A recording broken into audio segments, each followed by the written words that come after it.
Flex ko na rin yung nabili namin sa Ibaraki na Plea ba tawag dyan? O, money plant. But, wala din akong nakikitang ganito dito sa aking lugar. Buti na lang meron doon. Tapos nag-iisa na lang siya. Tinda. Katuwa. Mahirap din kasi itong buhayin.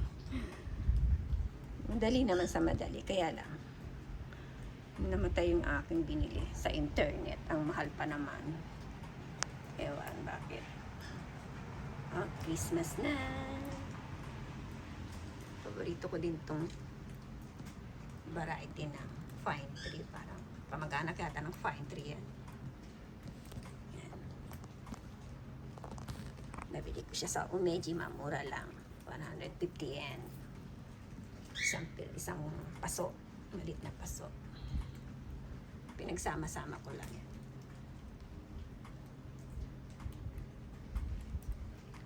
Cute, diba? Thank you for watching.